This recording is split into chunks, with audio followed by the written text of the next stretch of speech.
1-1 no finalzinho. Oi, Tigrão, queremos ouvi-lo. Jogo complicadíssimo. Eu acho o Vila Nova um time que não acrescenta nada ao futebol arte, ao futebol bem jogado.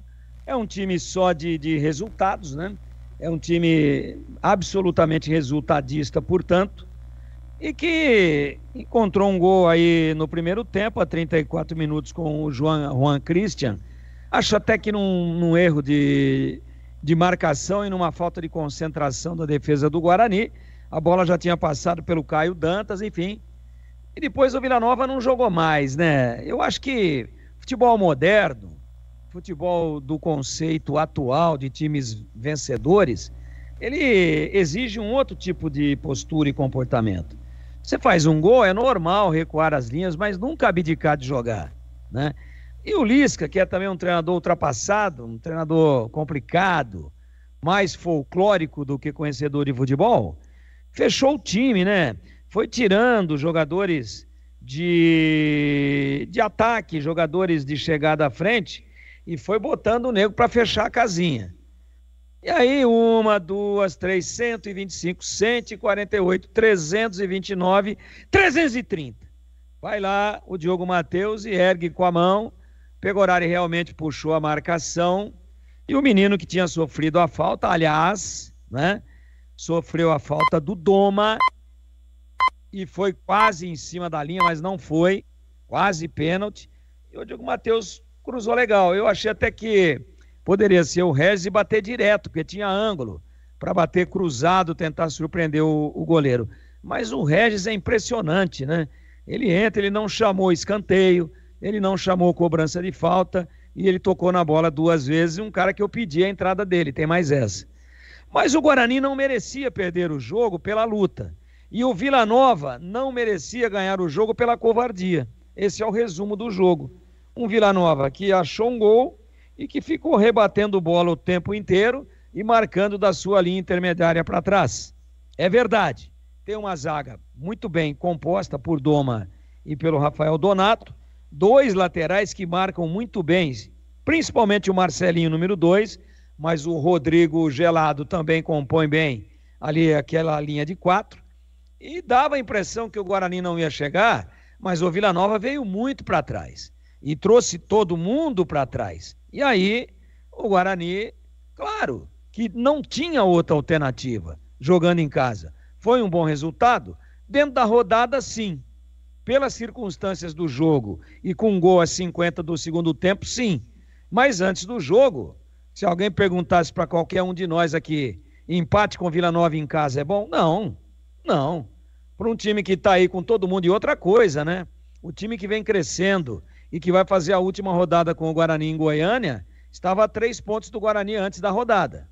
Agora está a 1, isso porque o Guarani buscou um pontinho milagroso, heróico no final da partida. Então não é um bom resultado. Dentro das circunstâncias do jogo, sim, bom resultado, porque estava praticamente perdido.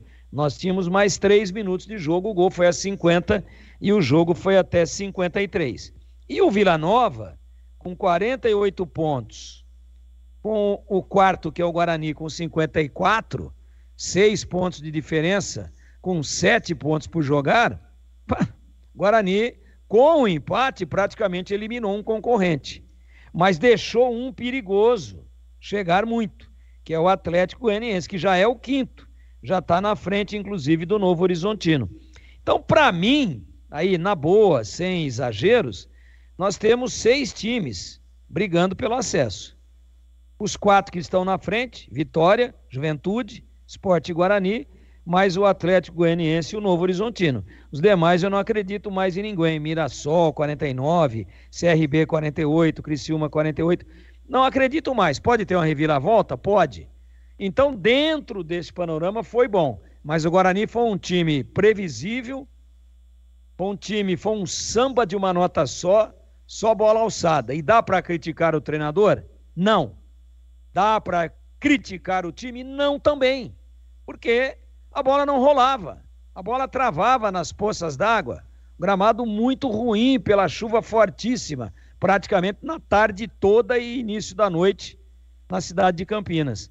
Então não tinha jeito, ó, joga lá dentro. Uma hora, aquelas duas torres, como disse o Pegorari, elas vão falhar.